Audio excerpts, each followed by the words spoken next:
Once upon a time, a king held a birthday party to which he invited dignitaries and rulers from neighboring kingdoms.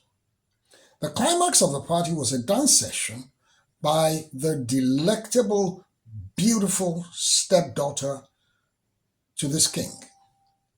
She danced so well, and all the guests were so impressed.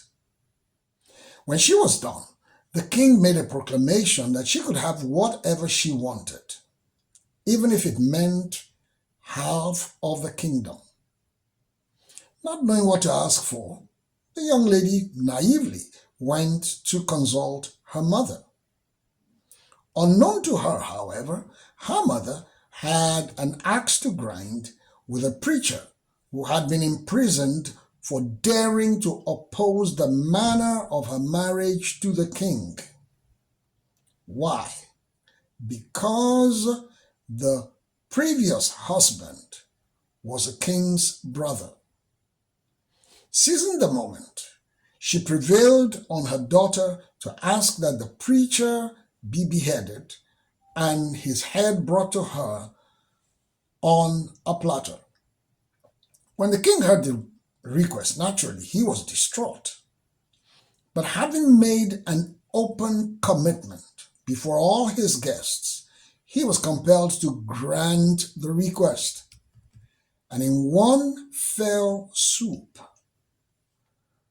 the king, his stepdaughter, and the hapless preacher all became victims of someone's vindictive agenda.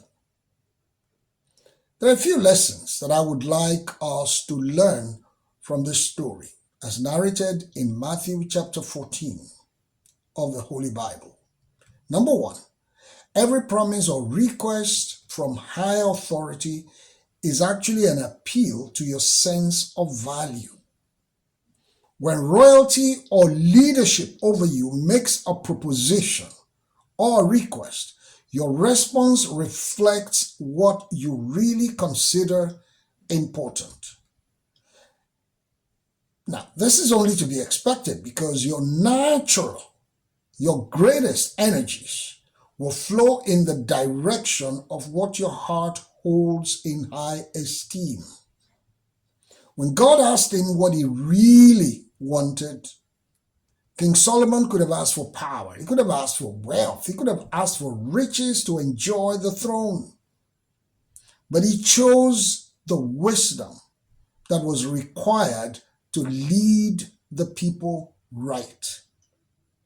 Now, in granting his wish, God not only gave him the wisdom, but also added the influence, the wealth, and the riches that he didn't ask for. Lesson number two. Vision is a compass of destiny. Life never operates in a vacuum. If you don't have a vision, others will give you theirs, and your life will start acting out another person's script. If you don't know where you're going, other people will set a destination for you. If you don't know who you are, others will give you a label and you will start answering to it. If you don't know whose you are, other people will tie you to a source. Without a vision, even the best of skills is subject to manipulation. Number three, our lives are interwoven. Therefore, an act of neglect or indiscretion on your part may mean needless danger to somebody else. Your neglect of responsibility can be the difference between life and death for another person.